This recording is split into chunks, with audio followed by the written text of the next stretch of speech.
Good evening. I'm David Ferriero, Archivist of the United States, and it's a pleasure to welcome you to the 9th Annual State of the Constitution Lecture at the National Archives, presented in partnership with the Robert H. Smith Center for the Constitution at James Madison's Montpelier. We're very happy to have you here tonight, whether you're here in the McGowan Theater or joining us through our YouTube channel. Before we begin tonight's program, I'd like to tell you about two programs coming up here in the McGowan Theater on September 30th. At noon that day, Professor Michael Paulson will be here to discuss his book, The Constitution, an introduction which lays out the Constitution's history and meaning in clear, accessible terms. And a book signing will follow that program. And at 7 o'clock in the evening, we'll welcome back Tim Gunn of Project Runway fame to lead a discussion of 1920s fashion. You'll be joined by John Dunn, fashion director for HBO's Boardwalk Empire, and Valerie Steele, director and chief curator of the museum at the Fashion Institute of Technology in New York. A 1920s fashion show will follow the conversation, and this is in conjunction with our Spirited Republic exhibit, which is on display upstairs. To learn more about these and all of our programs and exhibits, consult our monthly calendar of events in print or online. There are copies in the lobby as well as sign-up sheets, so you can receive it by regular mail or email. And another way to get more involved with the National Archives is to become a member of the Foundation, National Archives Foundation.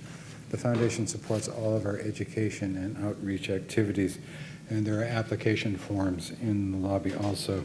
And a little known secret that I keep telling everyone, no one has ever been turned down for membership in the Foundation for the National Archives.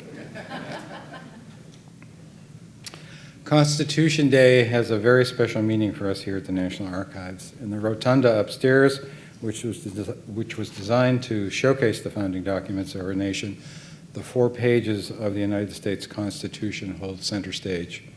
Its central place there mirrors the central place that the document has in our nation. When new citizens swear allegiance to the United States, as they did this morning, the core promise in the oath is to protect and defend the Constitution. This morning, in a moving ceremony that I look forward to every year, we welcomed 30 new U.S. citizens from 28 countries. For us spectators, hearing the words of the oath reminds us of the strength and continuity of our nation's governing framework. As we'll hear tonight, concern for constitutional issues cuts across generational lines. We're pleased to be part of the discussion of the young Madisons with Congressman Tulsi Gabbard, Congressman Will Hurd, Mary Catherine Ham, and Steve Olacara. Now I'd like to introduce Douglas Smith, the Vice President of the Montpelier Foundation, which oversees the Robert H. Smith Center for the Constitution at Montpelier. He's a fellow of the Sorensen Institute for Political Leadership at the University of Virginia and is former chairman of the board of the Heifer International. He also serves on the board of James Madison's University's School of Liberal Arts and Social Sciences and Mary Washington University's Center for Honor, Leadership, and Service. Ladies and gentlemen, please welcome Douglas Smith.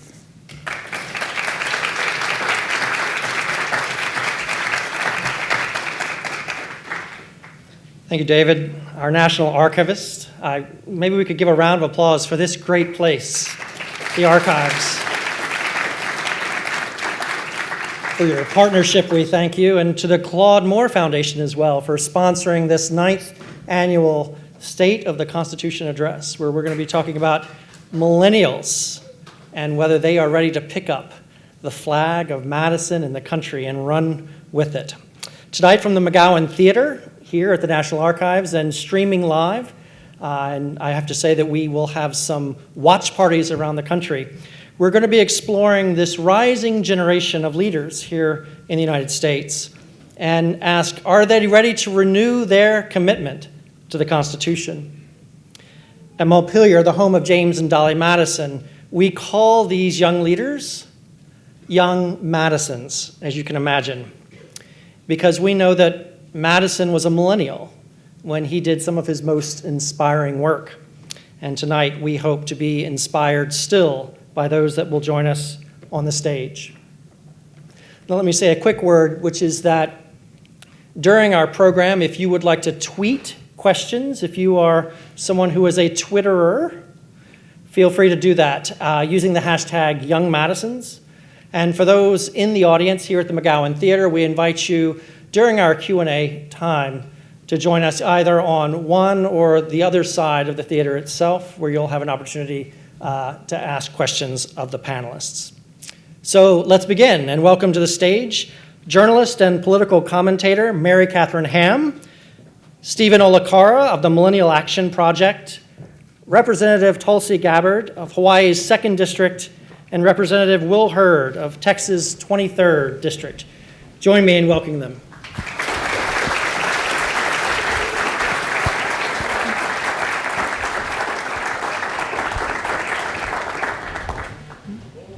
Aloha.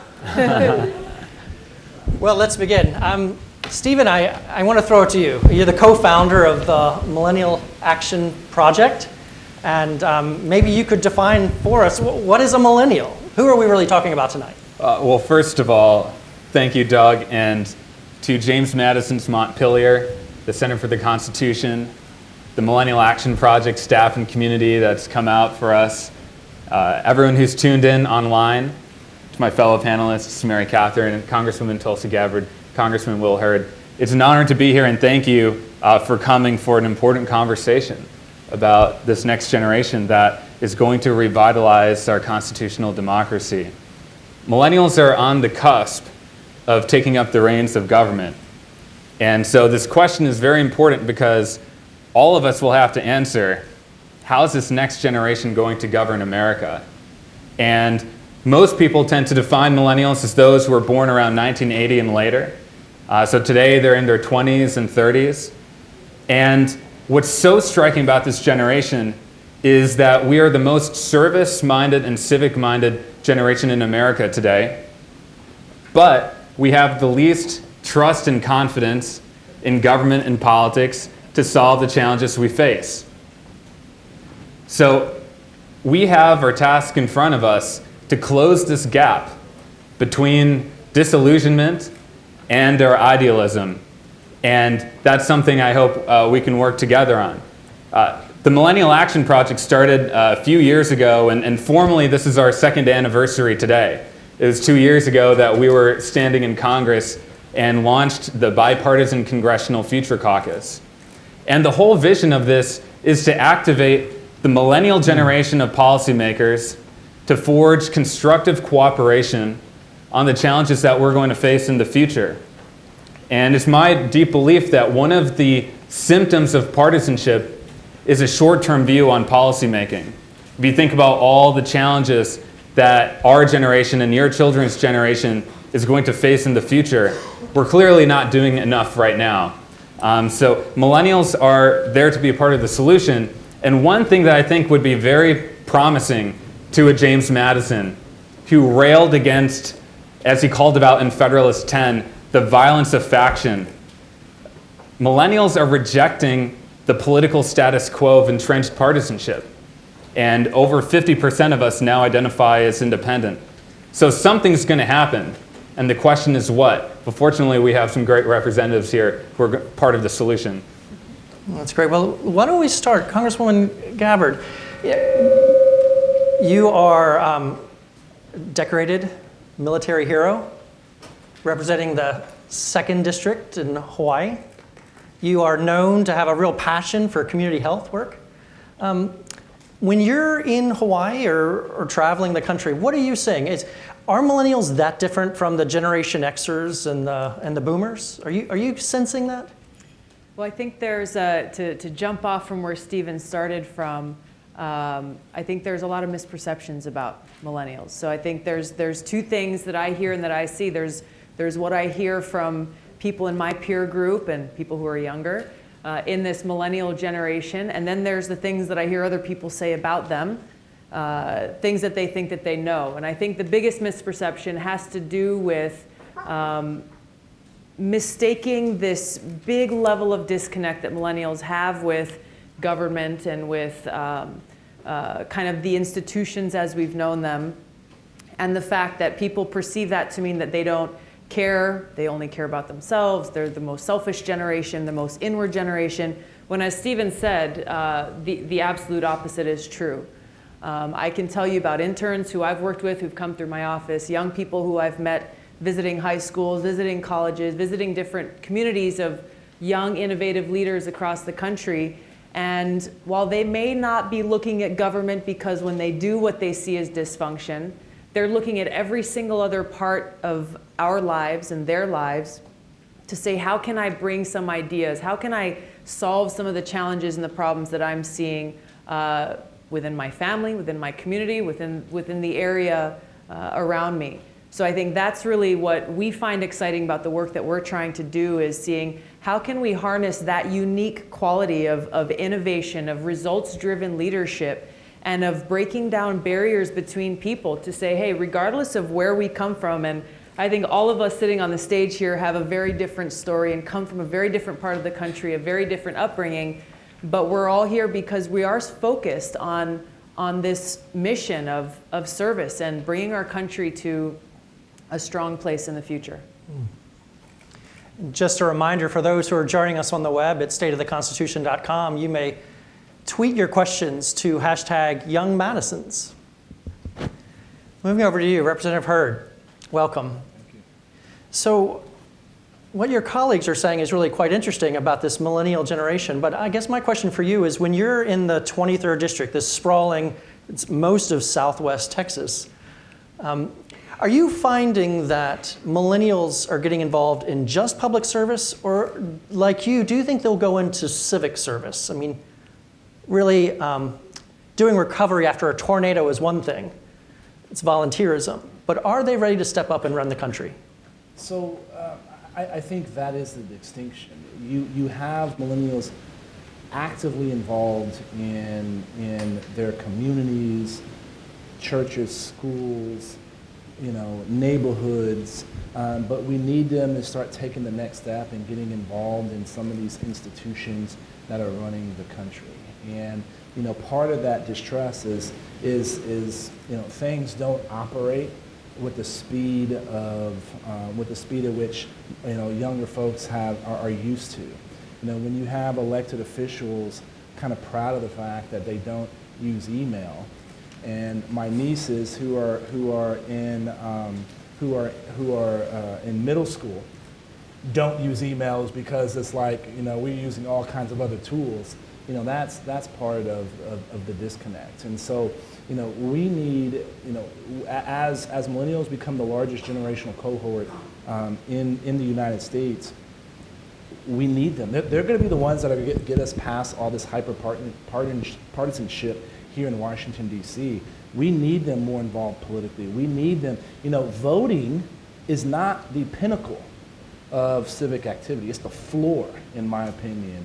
And the more we see millennials getting involved in political campaigns, in issue-oriented activities, that's where you're going to see the narrative and the focus up here in Washington, D.C. change.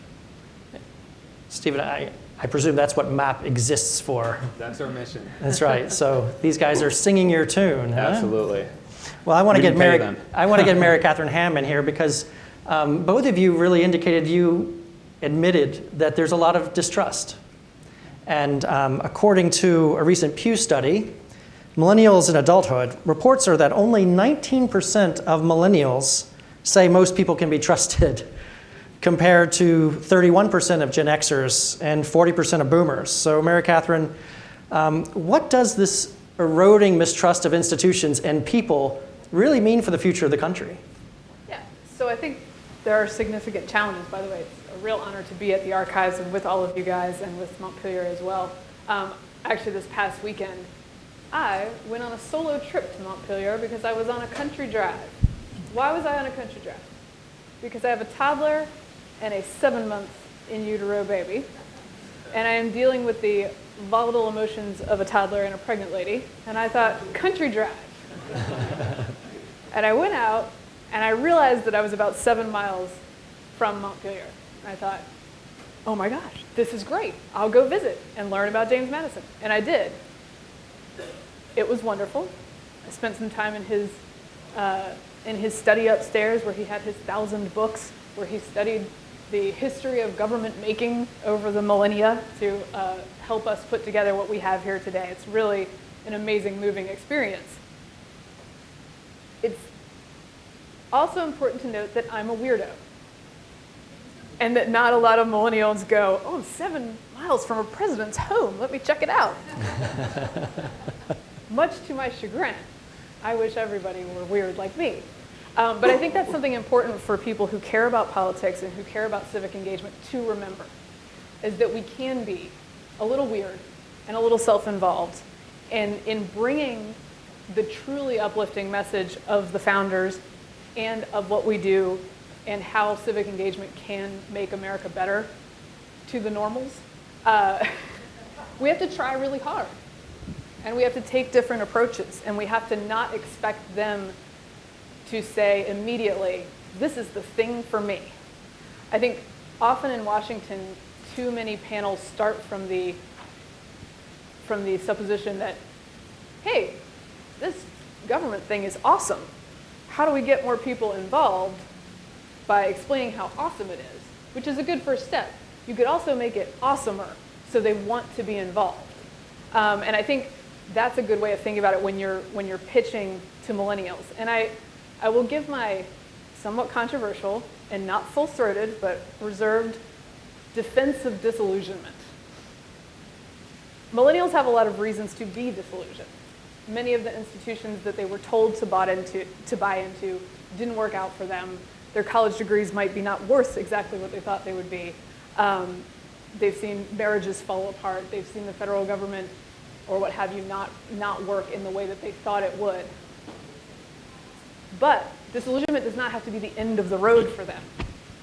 Disillusionment sometimes allows you to see problems and then fix them. And that's what I find interesting and amazing about millennials, is that to some extent they're a workaround generation. They go, oh, that's neat that you guys did this the other way before. I feel like I see a more direct line. They don't often see that direct line in government service. And so making that pitch to them is going to require bettering the government service and creating something that feels rewarding.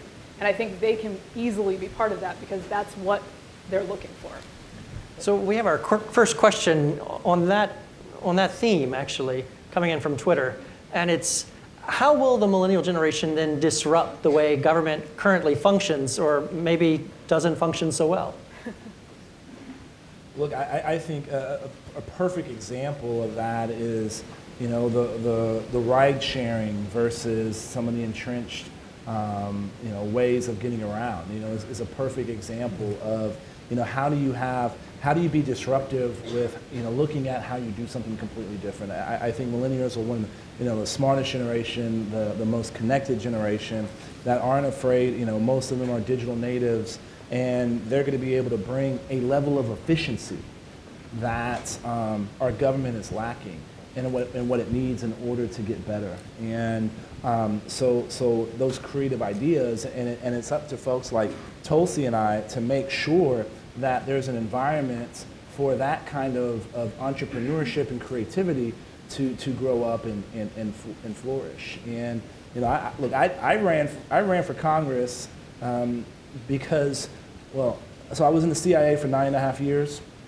and I was the dude in the back alleys at 4 o'clock in the morning. And in addition to collecting intelligence on threats to our homeland, I had to brief members of Congress. And I was pretty shocked by the caliber of our elected leaders. And my mama said, how great they were. not everybody is Tulsi Gabbard, right? Not everybody is Tulsi Gabbard. And my mama said, you're the part of the problem, part of the solution. And so that disillusionment, we got to turn that into, you know, being willing to go in and break the system so that we can create a new one that's efficient and responsive to our community's needs. Yeah, I literally had this conversation with someone over the weekend, a young woman, a young entrepreneur, graduated from Princeton, you know, all the things that you would look for, all these tremendous qualities of a leader. And she said to me, she said, I can't imagine why you would want to get into politics. And she majored in political science. And so I was asking her, did the political science major draw you, you know, what happened there? And she said the more that she learned about it, the more interaction that she had with different levels of government, the more turned off she became. But that's the exact argument that I made to her is, if we as a generation walk away, what are we as a country left with?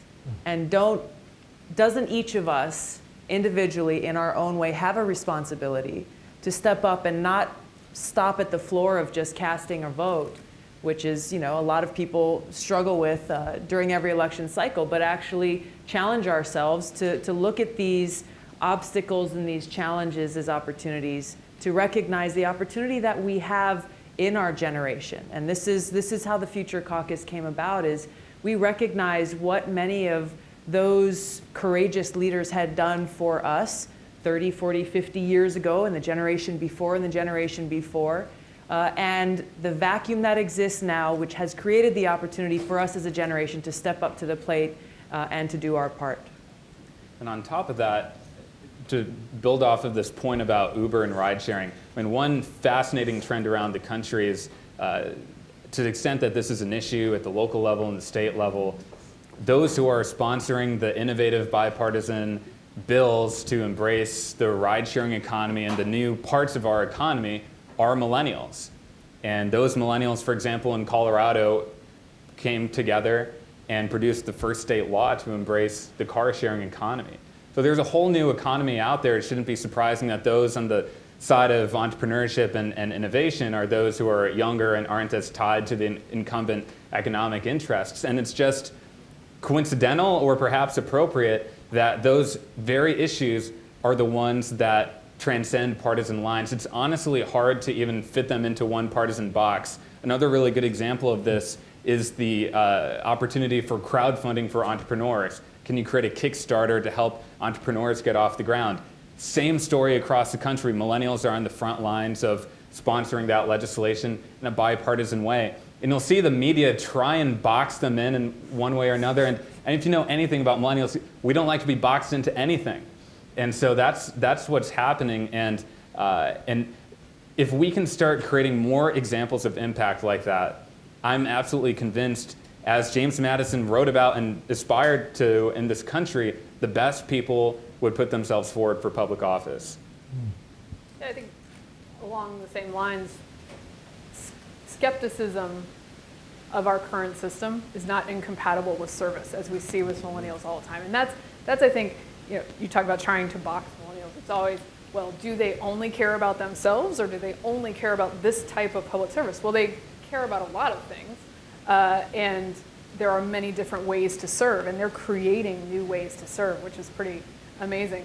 But I do think that what you see over and over again in polling across many demographics, but particularly with young people, is a gravitation towards something like a state bill or a local action, where they feel like the line from here to there makes sense. Yeah. I can actually get this done. And so I think that is the challenge, especially when you're talking about the federal government, to make that pitch to people like that young lady who say, like, well, it's going to be a long road to hoe.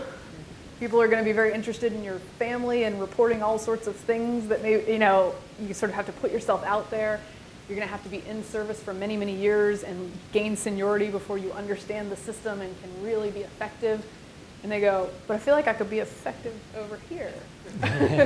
And so that's really the challenge when it comes to federal government, but it's not nearly as much of a challenge, and in fact, an incredible opportunity when it comes to local and state governments, which I think young people are really good at honing in on and figuring out, if I can put a small group of people together, or a medium-sized group of people together, I can really change things.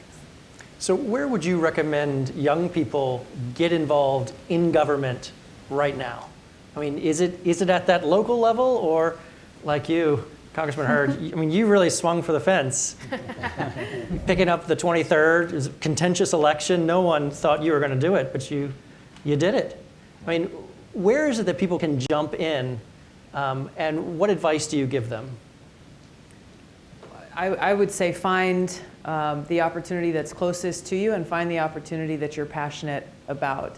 And whether that means, running for local office or running for Congress, whether that means volunteering and working on a presidential campaign, or calling your member of Congress and applying for an internship. Or maybe that means you stand up your own grassroots advocacy effort around an issue that you're very passionate about. I've met people who've never been involved with politics before. There's an issue I actually dealt with when I was on the Honolulu City Council a few years back in Hawaii where there was an issue with food trucks. There was some law that was passed in the 1970s that said food trucks cannot be parked in one location for more than 15 minutes. Not very good for a business plan for an entrepreneur who I cannot finish a lobster roll. in that Exactly. time. It's not gonna Exactly. So it was an outdated law that needed fixing. People who'd never been involved with the political process before came. They said, hey, you're our city council member. We need to fix this. Let's work together and do something about it.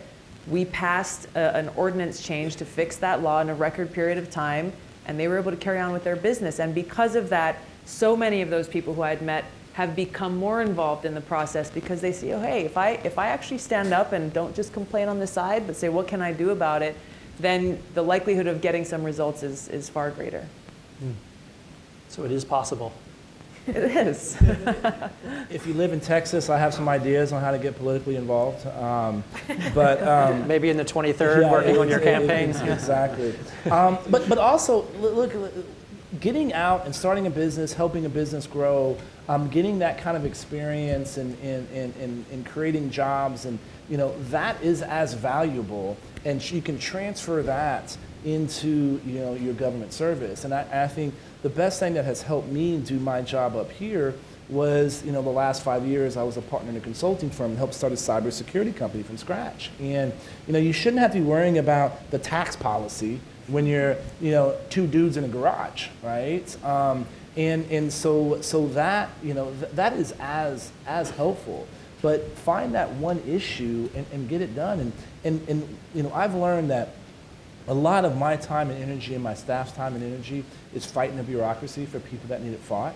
And so our district activities, we do all kinds of stuff for veterans, for communities, for seniors, for high school kids. And there are so many ways to engage. We have this group that help veterans drive to get if they have some, like this one gentleman has cancer and he lives in a rural community and he can't get to the hospital where he needs to get his treatment. And so this group built an organization around moving veterans from place to place so they can get to their doctor's appointments, right? There's so many ways to get involved, but there is some local issue that you're upset about, and there's somebody in your area that's fighting that issue. Call them up and say, hey, what do you need? Great. Let's delve a little deeper. I mean, it's Constitution Day. So maybe as people begin to make their ways, if you're in the audience and you're interested in asking questions of the panel, I invite you to make your way to one side or the other. We'll get to you in just a moment. But before we get there, because it is Constitution Day, maybe I should ask, what is it that millennials are really going to struggle with maybe over the next 20 to 30 years? I mean, what's the constitutional challenge or issue that you think is going to be really pertinent and important for this generation? Is it national security? Let me. Privacy? Okay, I'll jump in on this one because I think you can highlight a few issues like the intersection between technology and privacy issues. One thing that was so striking after the Boston bombing was that millennials were the least likely to want to give up their privacy in favor of security. And we're the most pro-civil libertarian generation in America, so some of those protections in the Bill of Rights, I think, will continue to be an issue and something we advocate for. Another big one is going to be criminal justice reform, which is increasingly a bipartisan opportunity.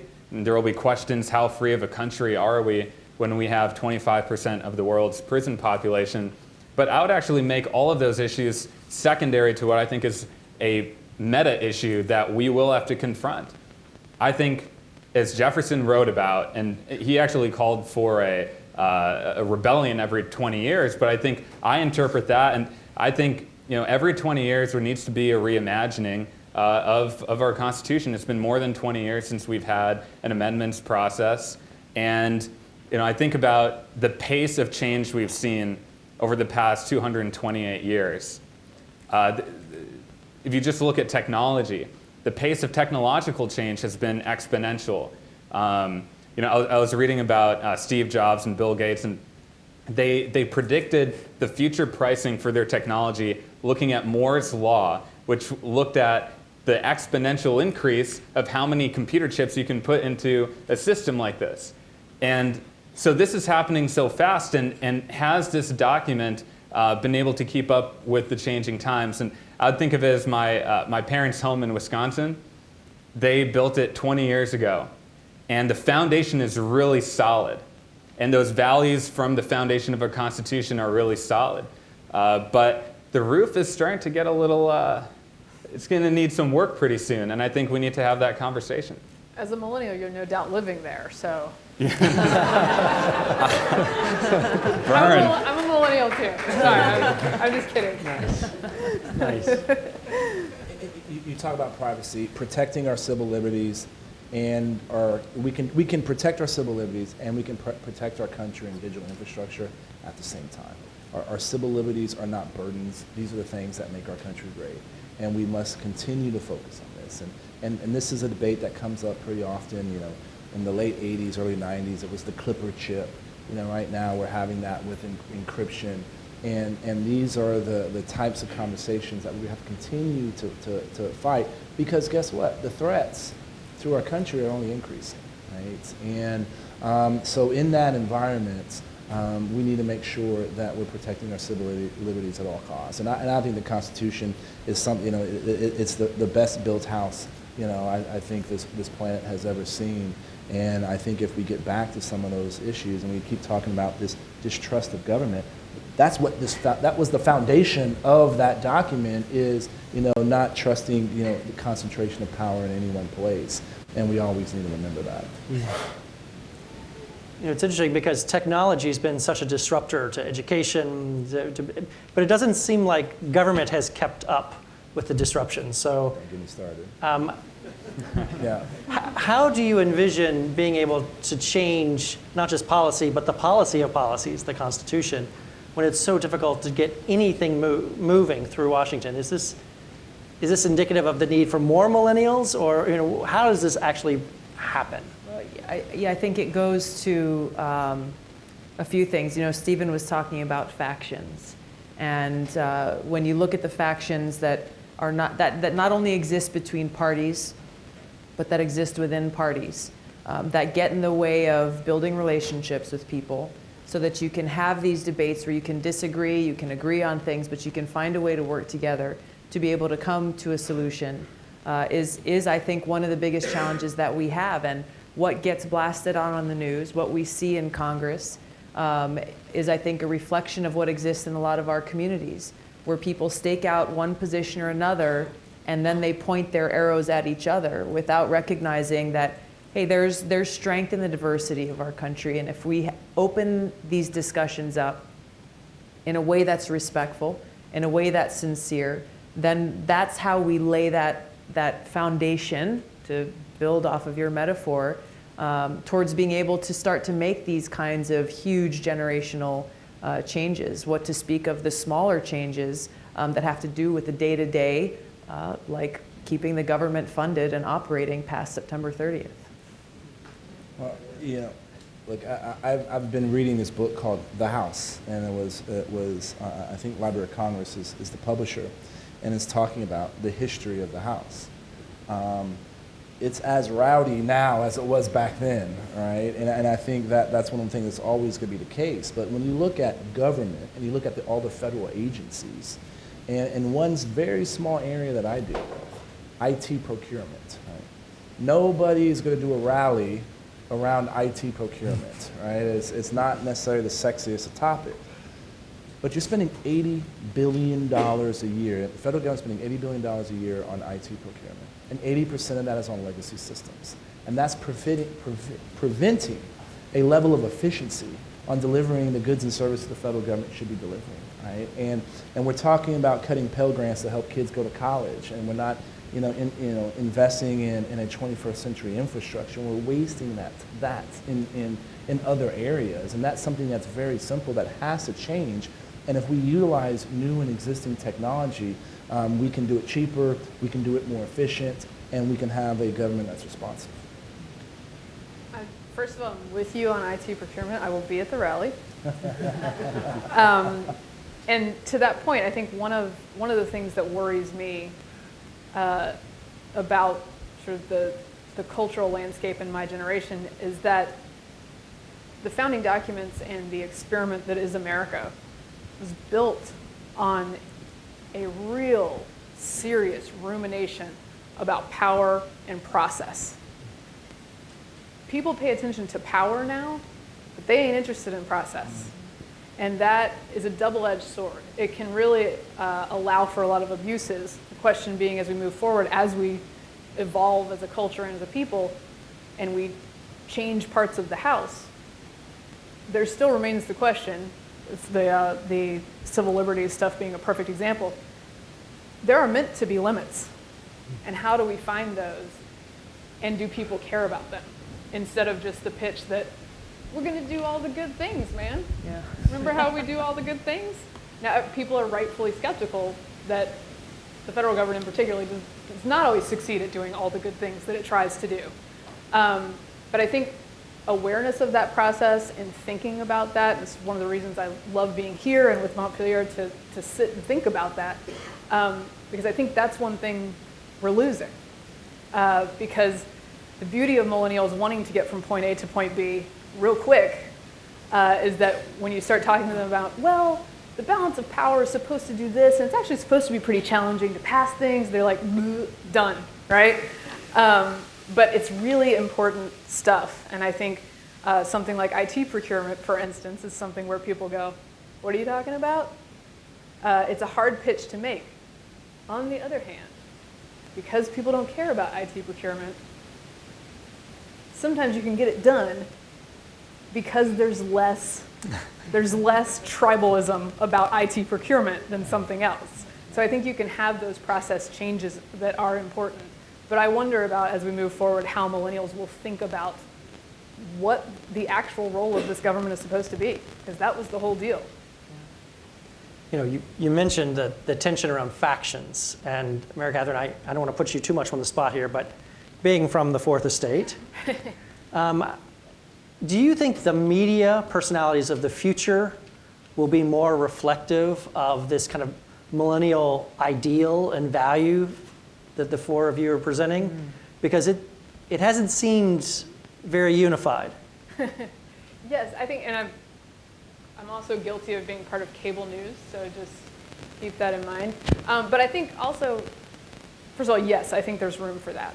I think without patting myself on the back too much, my career is part of what is proof of that. I thought, well, I'll never make it on cable news because I don't yell at people and I'm not looking to impugn their motives and that's not the way I do business. But there is a room for that. There is room for that voice. Now, there is the perverse incentive that if you are not that voice, you may get more airtime, you may get more, and that's on, across the board.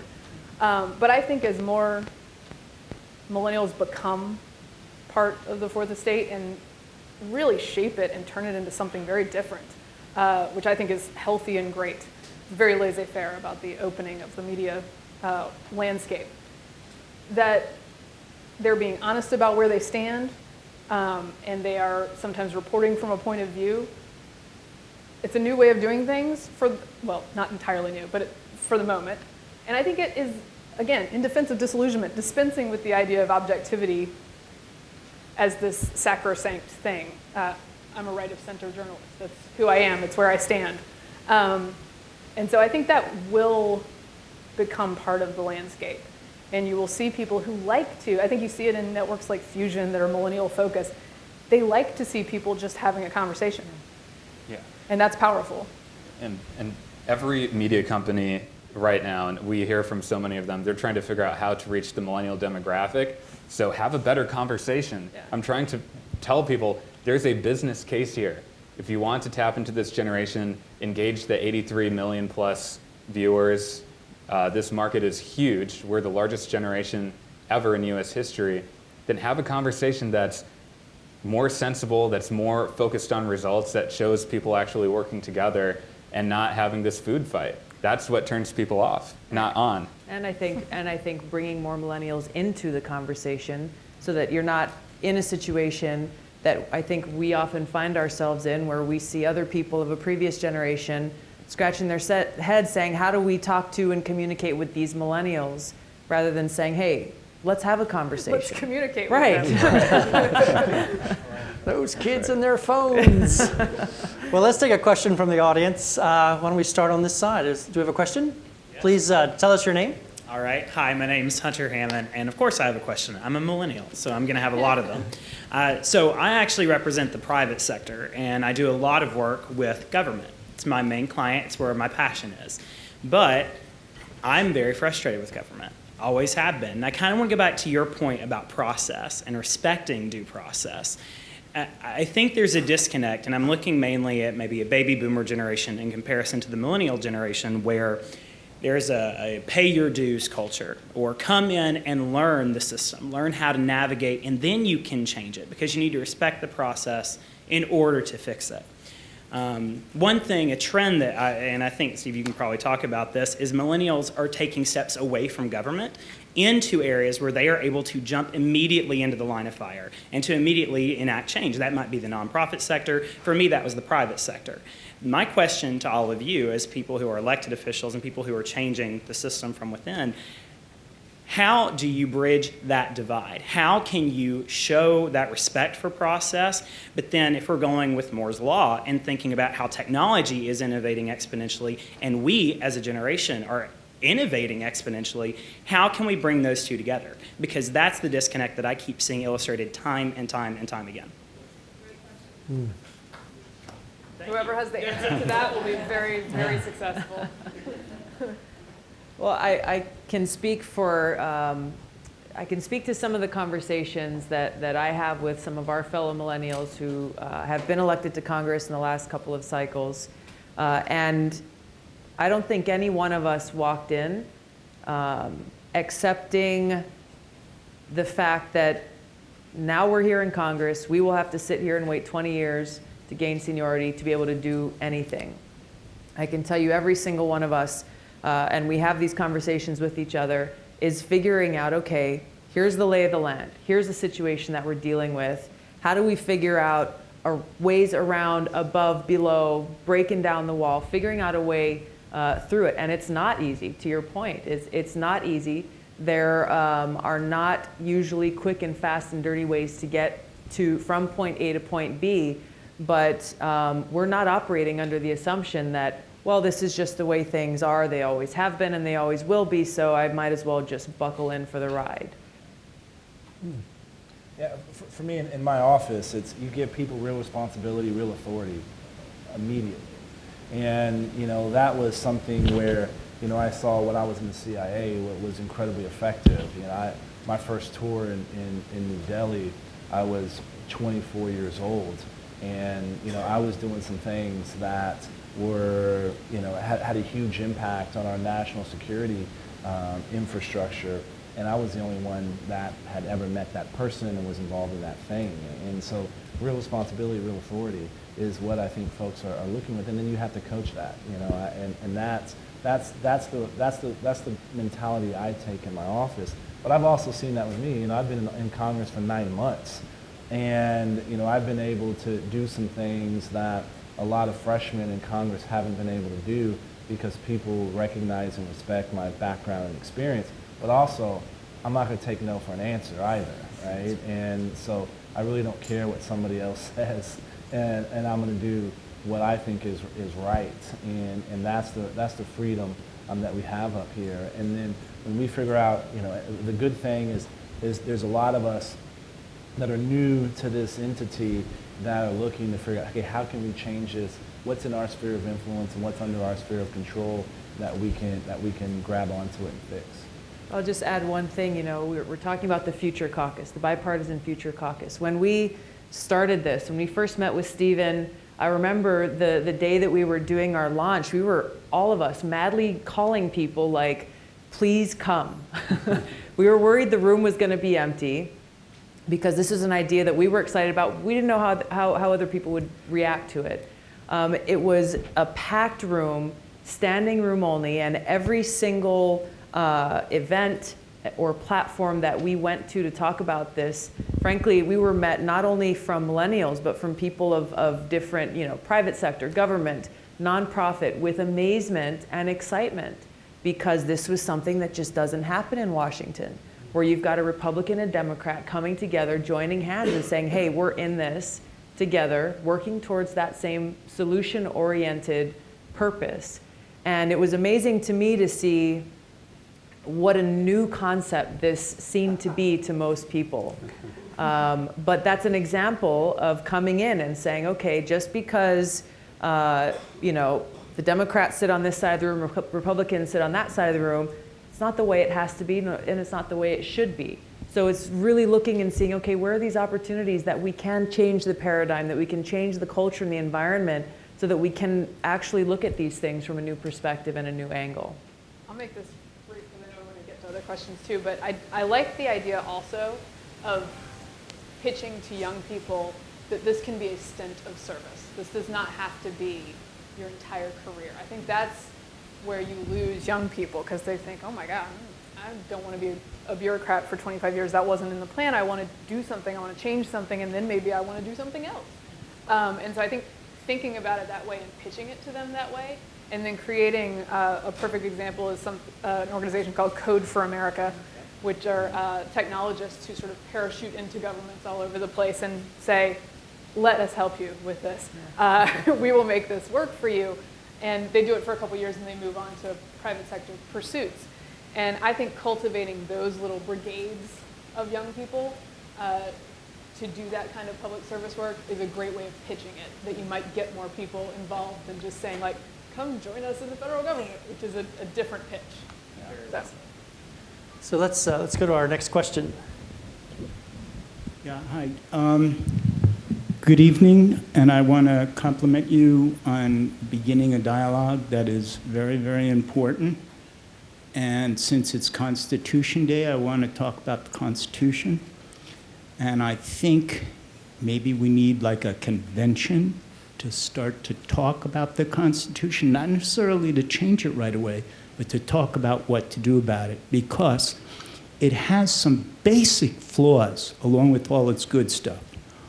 One flaw is that the checks and balances do not include special interests.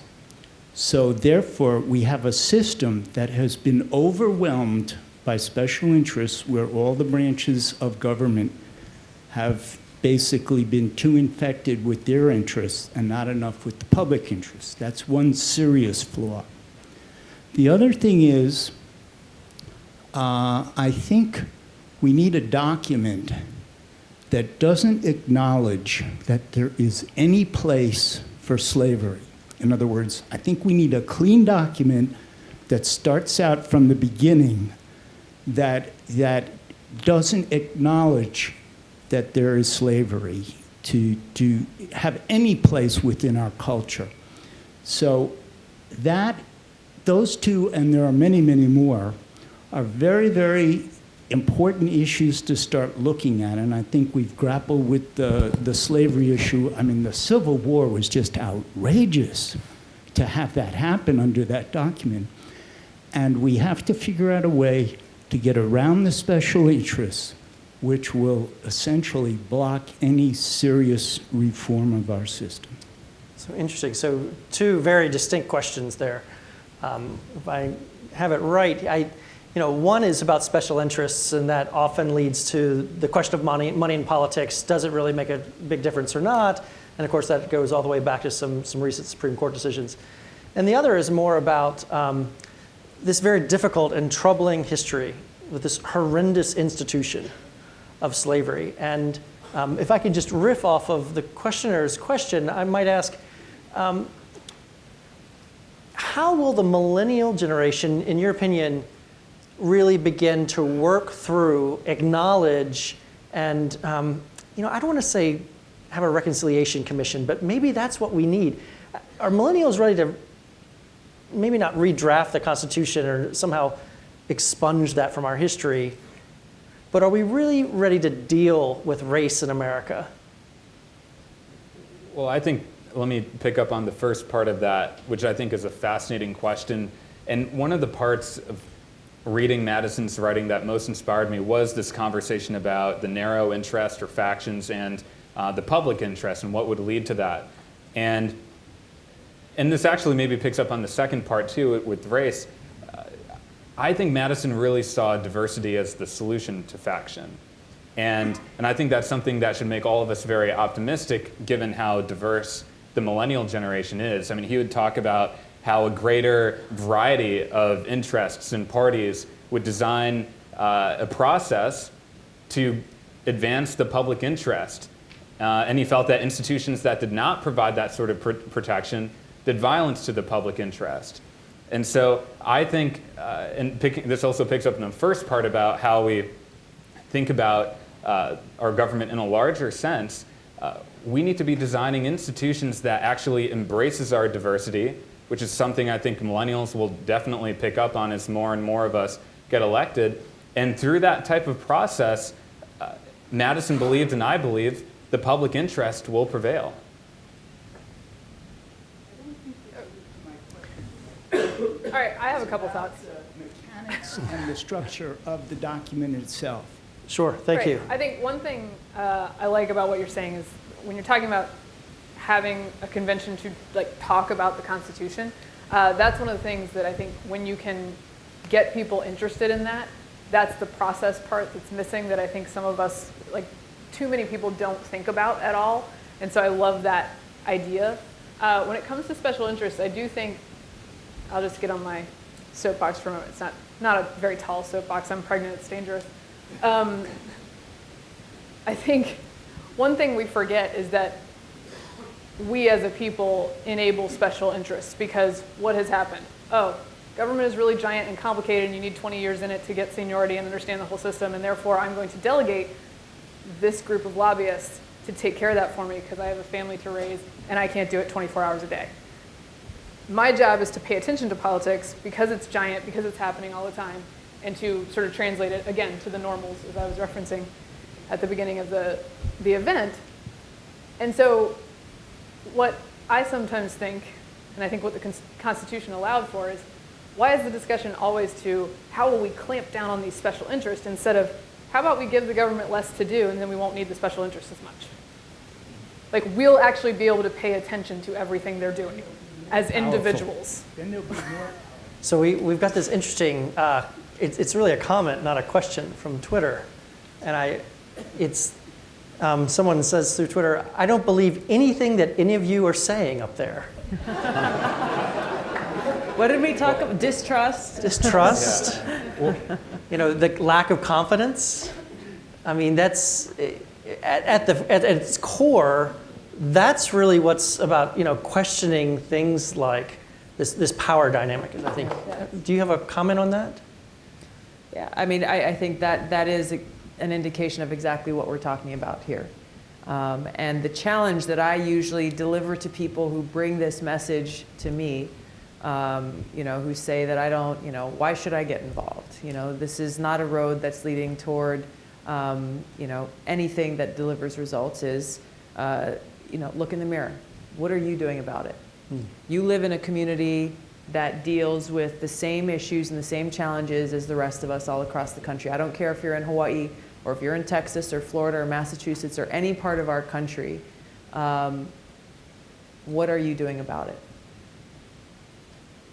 So I've been pretty critical of this institution that I'm now a member of, and my opinions haven't changed very much.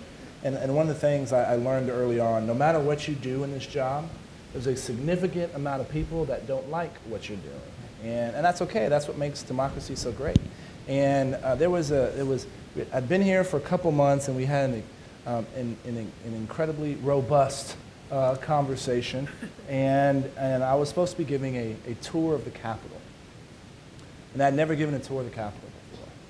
And I thought this would be a pretty crummy tour if I don't know where to take people. And so I called the Capitol's Visitor Center and said, hey, can someone give me a tour of the Capitol for about an hour? And this young lady, she was about 67 years old, had been giving tours of the Capitol for 17 years. And 3.5 hours later, right, she had me standing real tall, really proud, because she had articulated that I was one of about 12,000 people that had ever been a member of Congress. Right? And that's a freshman class at Texas A&M University. Right? And she had said that I'm, connected to folks like Abraham Lincoln and Sam Houston, and both have statues in the Capitol, and each state gets to send two statues to the Capitol, right? And if you were to line up those 100 statues shoulder by shoulder, it's a very motley crew, right? And that's what's great about our country. That's what's great about America, is that there's a lot of different people, sizes, shapes, colors, beliefs that have made this the greatest country on the planet. And so, there is some positive there, but we also have to remember we can always be doing better. We can always be doing more for our communities. I would say just in general, when you're talking to anyone who does this for a living or just your fellow citizens, feel free to trust but verify. People have their own slants, and you're having a discussion about a policy issue, and maybe you guys don't agree, and that's fine. I think the problem comes when you impugn your fellow citizens' motives, and that's where it breaks apart, and we have more trouble than we started with. And so, feel free to fact check me and Google all day long while I'm talking to you, but let's assume that I have good interest at heart when I come to the table, because most Americans do. Great. Let's go to our next question. Thank you. I've actually got two questions, but one is pretty short. I don't really love the term millennial. I've been trying to think about other terms we might want to call ourselves. Any thoughts on that? First of all, that's the most millennial thing ever. So here's my question. Millennials hate their labels. They're like, you're not going to put me in a box. What do you call the generational cohort after millennials? The next generation. The Z generation? Is that the zombie generation? Yeah. The zombies are finally going to make their way. Okay, your second question. Okay. I actually work in IT policy at the agency responsible for IT procurement, so believe me, I live this. We need to connect. That's right. We've got three people at the rally. You join the rally. Is that what you're saying? No. Next Tuesday. I would like to talk about those of us who do work for the government, those of us who gravitate more towards policy than politics. The legislative branch is a relatively small part of any government. There are the rest of us who really focus on implementation and day-to-day issues of government issues day in, day out. I haven't been there too long, maybe about 6-7 months, but I have learned a couple of things while there. Those of us who are coming in, we're usually sort of at the bottom of the totem pole. And as such, sort of piggybacking on the previous question, we do want to change things. We don't want to really wait till it's our turn or our time. And to my surprise, what most people outside of government would know is that there are many places in government where innovation is happening, and people, even senior people, are paying attention. But I notice a different problem. It's not that government doesn't want to innovate, it's that government can't innovate because of structures that are in place and the fact that senior people are being hit with things all day long, just maintaining the status quo, so there's no time to think about anything new. So I ask sort of what kind of options and abilities do we have in a system like that, and what kind of support can the Millennial Action Project and similar groups offer the people like us? I think you should start with that. So since you're a fellow IT guy, the U.S. government is the largest purchaser of goods and services, right? And when you ask for something, you define the problem, then you define the solution, and then you say, I need these certain widgets in that solution. And that prevents creativity or entrepreneurship or someone that knows how to solve the problem in a different way from actually getting involved, right? And so that, fixing that's the process, that's the guts of the system that we have to change so that it's reflective of our times. And this is trench warfare. This is knowing and seeing from someone like you, where is that actual problem so that we can fix it, right? And so how do you get involved? You gotta rail against the machine, right? You gotta push your seniors, you gotta push the people that you work for to say, hey, there's a much better way of doing this, and you gotta stay persistent, right? And then you gotta educate other folks that are involved in this to say, here's one problem that can be solved, and define that for us, and we can go and solve Yeah, well, let me just add one thing. The original genesis of the Millennial Action Project, my co-founder Terrence there in the audience, occurred in a place called Liberty, Missouri. And we met through a program called the Truman Scholarship. And the whole point of the Truman Scholars is President Truman's living memorial and for the best and brightest young people to go into public service. They have a fellowship program after you graduate, and they ask you to serve in the Department of Transportation, the Department of Justice, and all the federal agencies. So you have these idealistic young people who have identified public service as an interest, going in as Truman Fellows in these agencies. After 1 year, none of them want to work for the federal government anymore. And so I just want to echo that as an issue, but I don't see any substitute for public service in our country, for really effective public service. And I just want to echo what the congressman is saying. If you think there's something wrong with the process, you need to rail against it and be a part of the solution. Thanks for trying to do that. First of all, I think places like that, there are these pockets where you can see people trying to make change in the government and in any large bureaucracy. And there have to be people who are willing to unleash them as well. And I think as you gain millennials in any workforce, you're going to gain people and managers who are willing to say, sure, try it. And so I think that will come slower in government, naturally, than it does in the private sector. But it does move. My husband actually does similar work. He's so optimistic. It's adorable. He's the West Wing to my House of Cards. But it's frustrating, and it's hard work. And one of the reasons I said that doing a short stint of that kind of public service can be good is like you do it for a while and you go, I fought the good fight for a bit, and I'm going to go do this, and I'll come back with more solutions later. I think that may be part of how our new generation thinks about these things. It's interesting as we draw to a close here. One of James Madison's final writings was called Advice to My Country. And so maybe I would just ask each of you, what would Madison's advice be today, or what would your advice be today for the country? Particularly, what do you want to say that builds confidence in those Xers and in those boomers who think of you guys as the iPhone and craft beer crowd? What's the advice to the country? It's a pretty good combination, to be fair. I mean, I can jump up. I would just say, one of the things that Madison stressed was knowledge. And when I talk about, people sort of not talking about process and really thinking about these things and thinking about the philosophies of government, we have the capacity to do that, and so many more people have the capacity to do that than did in his time. And when you go into that study and he had 1,000 books up there, that was unheard of. You had to be this incredibly rich person to have access to that kind of information.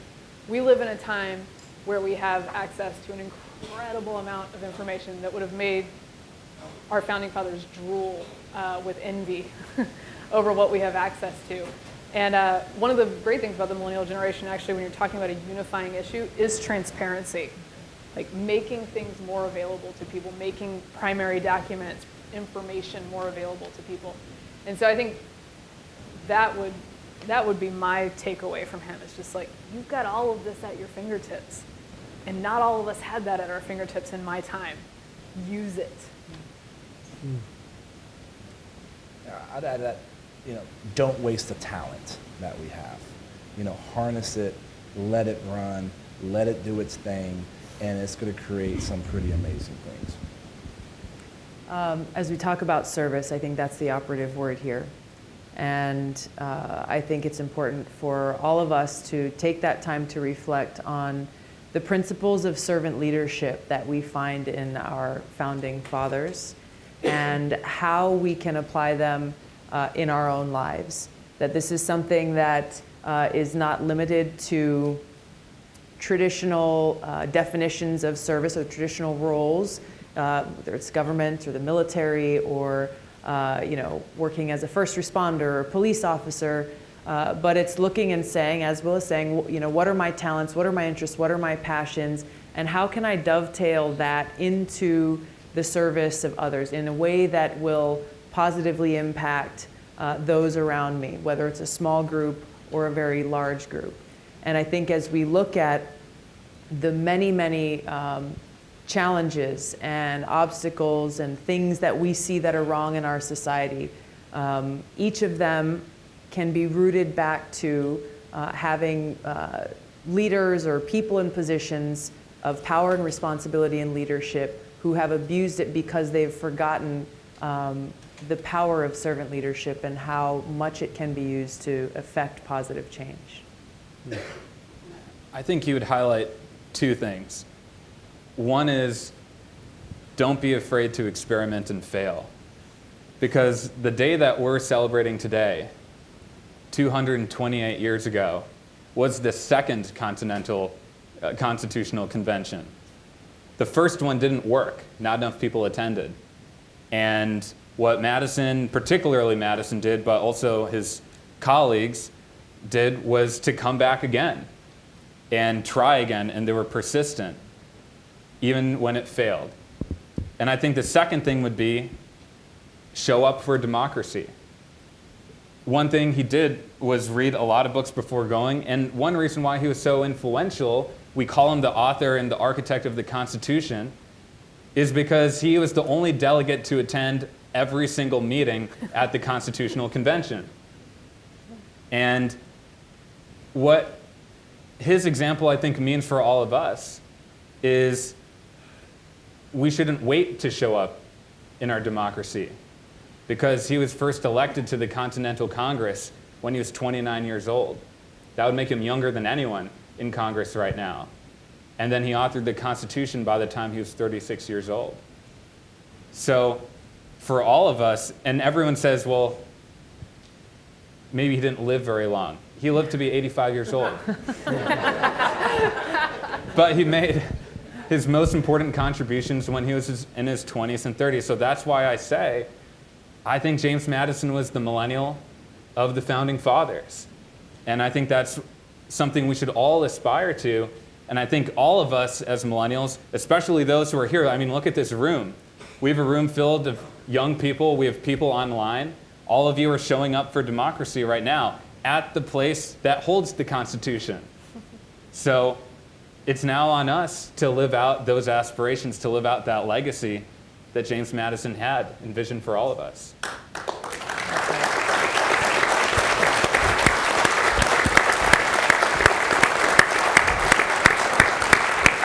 Well, thank you so much. You indeed are our young Madisons, and we are happy to hear such inspiring words from all of you. So I have the sad duty, and my name is Kat Imhoff. I'm the president and CEO of the Montpelier Foundation, of closing this evening. And it has been amazing getting together in this place that is filled with history on the birthday of the Constitution to talk about the big ideas that continue to shape us as Americans. And one of the things that we've all expressed a couple of times, but I talk about it almost every time I talk about Madison, is that he did his work on the Constitution in his 30s. And it seems to me that as a young man, one of his greatest gifts was that to sense that his skills were required in a time when the country's existence was on the line.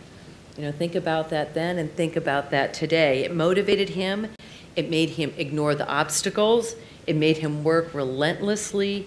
And he turned these problems over in his mind, in his kind of rational thinking, and he was always pushing for solutions. So he was there for the long run and for those practical solutions. So thank you, Mary Catherine Ham, Congressman Hurd, Congresswoman Gabbard, Stephen Alacara. It's been an amazing conversation, and I really appreciate the courage that you all have had to work so hard to push for solutions. I think we owe you another round of applause right at this moment.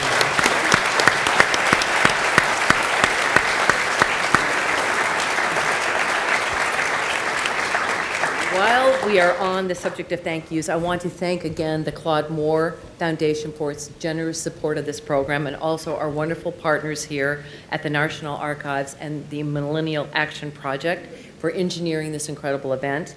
We are going to ask you to join us in a minute outside the theater for music, for food, and for drink to celebrate. This is the 2nd anniversary from Millennial Action Project, and I hope we can finish some of the conversations that I know are going on in your mind and some of the questions that you might be holding.